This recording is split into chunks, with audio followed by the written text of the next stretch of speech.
पहले जानते हैं कि सप्लाई और डिमांड जोन क्या होते हैं।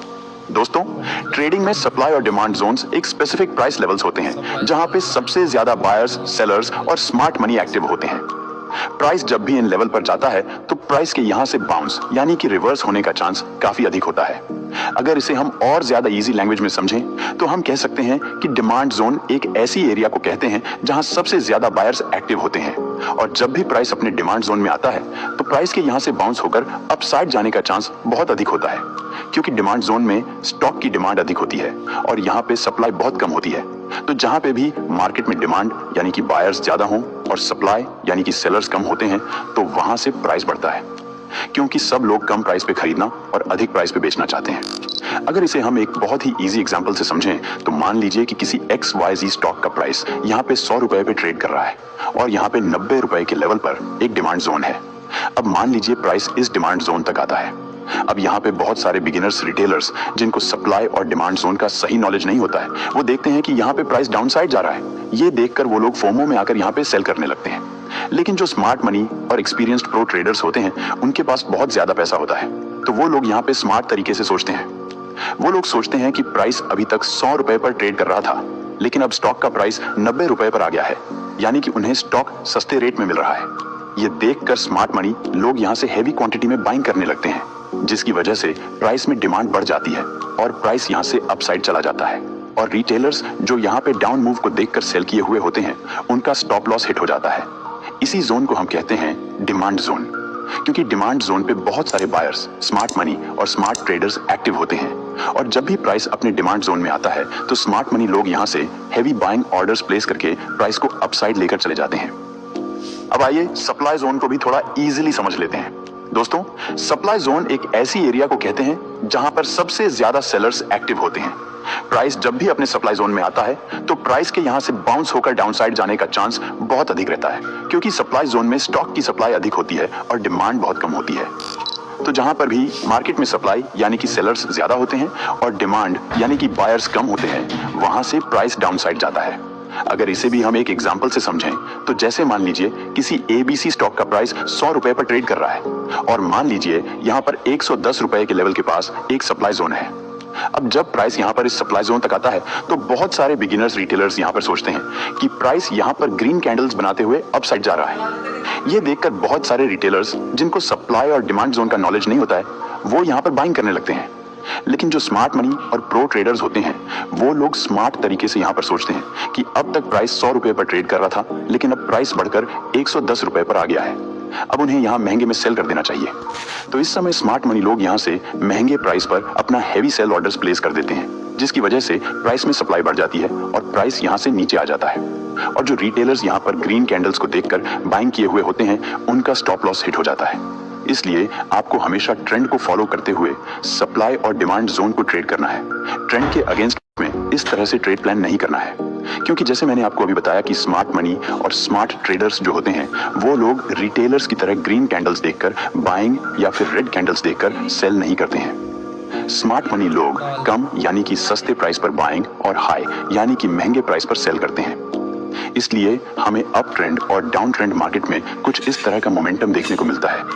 एक बात आपको हमेशा याद रखनी है कि स्मार्ट मनी हमेशा ट्रेंड की डायरेक्शन में ट्रेड करते हैं, वो कभी भी ट्रेंड के अगेंस्ट में ट्रेड नहीं करते हैं। इस वीडियो में आगे आप ऐसे ही और ज्यादा एडवांस चीजें सीखने वाले हैं।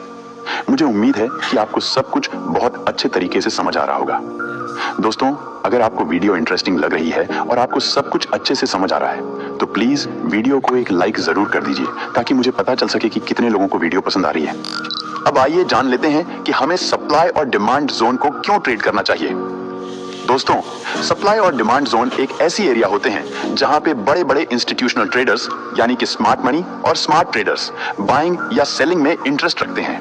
सप्लाई और डिमांड जोन को समझकर आप मार्केट में स्मार्ट मनी की एंट्री को ट्रैक कर सकते हैं, जिससे आप भी स्मार्ट मनी के साथ अपना ट्रेड प्लान कर सकते हैं और मार्केट से अच्छा प्रॉफिट कर सकते हैं। और एक बात और मैं आप लोगों को बताना चाहूंगा कि जो सप्लाई और डिमांड जोन होते हैं वो सपोर्ट और रेजिस्टेंस की तुलना में काफी अच्छा काम करते हैं। ये आपको आगे इस वीडियो में अच्छे से समझ आ जाएगा, बस आप वीडियो को ध्यान से देखते रहिए। अब दोस्तों, सप्लाई और डिमांड जोन एक ऐसी एरिया होते हैं जहां पे बड़े बड़े इंस्टीट्यूशनल ट्रेडर्स यानी कि स्मार्ट मनी और स्मार्ट ट्रेडर्स बाइंग या सेलिंग में इंटरेस्ट रखते हैं।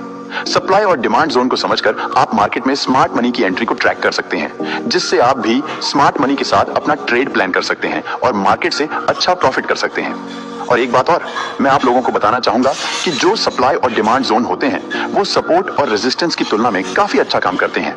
ये आपको आगे इस वीडियो में अच्छे से समझ आ जाएगा, बस आप वीडियो को ध्यान से देखते रहिए। अब आइए जानते हैं कि सप्लाई और डिमांड जोन कितने टाइप्स के होते हैं और सप्लाई और डिमांड जोन को हमें कैसे आइडेंटिफाई करना है। उसके बाद हम जानेंगे कि हमें इसे ट्रेड कैसे करना है। दोस्तों, सप्लाई और डिमांड मुख्य रूप से 5 टाइप्स के होते हैं। फर्स्ट टाइप का जो हमारा सप्लाई डिमांड जोन होता है वो है strong momentum after rejection from any point. इसका मतलब है कि जब प्राइस अपसाइड या डाउनसाइड जा रहा होता है और जब प्राइस किसी एक पॉइंट पर पिन बार, इंडिसीजन कैंडल या कोई मारूबोजू टाइप की कैंडल बनाकर उस पॉइंट से अचानक से रिवर्स होकर स्ट्रॉन्ग मोमेंटम करने लगता है, तो हम वहां पर एक सप्लाई या डिमांड जोन मार्क करते हैं। जैसे मान लीजिए प्राइस यहां पर अपसाइड जा रहा है और मान लीजिए यहां पर प्राइस कुछ इस तरह की बेरिश पिन बार कैंडल बनाकर रिवर्स होता है और यहां से फास्ट मोमेंटम करते हुए डाउनसाइड जाने लगता है, तो हम यहां पर इस कैंडल के साइज का एक सप्लाई जोन ड्रॉ कर सकते हैं। दोस्तों, अगर इस पॉइंट पर पिन बार कैंडल न बनकर कोई इस तरह की इंडिसीजन डोजी कैंडल या फिर कोई बेरिश मारूबोजू कैंडल बनती है, तो हम इस दौरान भी यहां पर इस तरह से सप्लाई जोन मार्क कर सकते हैं। अब जब प्राइस नेक्स्ट टाइम रिवर्स होकर इस जोन में आता है और यहां पर कोई इस तरह की pin bar candle, doji candle या फिर बेरिश मारूबोजू कैंडल बनती है, तो आपको वेट करना है। अगर इसके बाद वाली कैंडल इन कैंडल्स के लो के नीचे क्लोजिंग करती है, तो आप यहां से सेल साइड का ट्रेड प्लान कर सकते हैं। और आपको ध्यान देना है कि इस सप्लाई जोन को हम तभी एक स्ट्रॉन्ग सप्लाई जोन मानेंगे जब प्राइस इस पॉइंट से रिवर्स होने के बाद कम से कम 3 स्ट्रॉन्ग बेरिश कैंडल बनाई हो। ऐसा मैं इसलिए कह रहा हूं क्योंकि इस तरह का स्ट्रॉन्ग मोमेंटम हमें तभी देखने को मिलता है जब बिग प्लेयर्स यानी कि स्मार्ट मनी लोग एंट्री बनाए हुए होते हैं। और स्मार्ट मनी लोग जब एंट्री बनाते हैं तो वो लोग प्राइस को अपने एंट्री पॉइंट से ऊपर नहीं जाने देते हैं, इसलिए हम इस तरह के सप्लाई जोन को एक स्ट्रॉन्ग सप्लाई जोन कहते हैं। एग्जाम्पल के लिए आओ इस 2 अगस्त 2024 bank Nifty 5 minute time frame के चार्ट को देख सकते हैं कि यहाँ पर प्राइस अपसाइड गया हुआ है और इस पॉइंट पर देखिए एक बेरिश पिन बार कैंडल बनाकर प्राइस स्ट्रॉन्ग मूवमेंट के साथ डाउनसाइड आ गया है, क्योंकि यहाँ पर प्राइस 3 से अधिक रेड कैंडल्स बनाई हुई हैं जो कि काफी फ्रेश कैंडल बनी हुई हैं। तो अब हम इस बेरिश पिन बार कैंडल के साइज का एक सप्लाई जोन मार्क कर ले रहे हैं। अब देखिए जब प्राइस नेक्स्ट टाइम इस सप्लाई जोन को पार गया हुआ है, तो देखिए प्राइस इस सप्लाई जोन तक गया हुआ है और यहाँ पर एक बेरिश पिन बार कैंडल बन गई है, जिसका मतलब है कि यहाँ पर प्राइस में सेलिंग प्रेशर देखने को मिल रहा है। तो जैसा कि मैंने आपको अभी बताया था कि जब प्राइस अपने सप्लाई जोन में जाता है और वहां पर कोई बेरिश पिन बार कैंडल बनती है, तो वहां पर आपको वेट करना है। जब इसके बाद कोई नेक्स्ट कैंडल बने और इस पिन बार कैंडल के लो के नीचे इस तरह से क्लोजिंग कर दे, तो आप यहाँ से सेल साइड का ट्रेड प्लान कर सकते हैं। उसके बाद आप देख सकते हैं कि प्राइस यहां से रिजेक्ट होकर डाउन साइड आ गया है। दोस्तों, आपको एक इंटरेस्टिंग बात बता रहा हूं कि जो रिटेलर्स होते हैं जिन्हें सप्लाई और डिमांड जोन का सही नॉलेज नहीं होता है, वो लोग यहाँ पर सप्लाई जोन मार्क नहीं करते हैं। वो लोग यहाँ पर कुछ इस तरह से एक रेजिस्टेंस लेवल मार्क करते हैं। जब प्राइस यहाँ पर इस रेजिस्टेंस लेवल के पास जाता है, तो रिटेलर्स सोचते हैं कि प्राइस अपने रेजिस्टेंस लेवल को ब्रेक कर दिया है।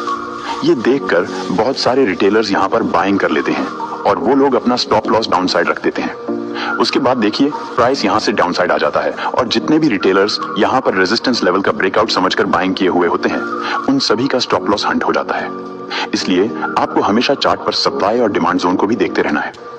मैं आप लोगों को ये नहीं कह रहा हूं कि आप लोग सपोर्ट रेजिस्टेंस को यूज मत करो, आप लोग सपोर्ट और रेजिस्टेंस लेवल को भी यूज करो, लेकिन उसके साथ में आप सप्लाई और डिमांड जोन को भी देखते रहो कि प्राइस अपने रेजिस्टेंस को ब्रेकआउट दिया है या फिर प्राइस अपने सप्लाई जोन से रिवर्स हो रहा है। मुझे उम्मीद है कि जो कुछ भी मैं बता रहा हूं वो आपको परफेक्ट तरीके से समझ आ रहा है।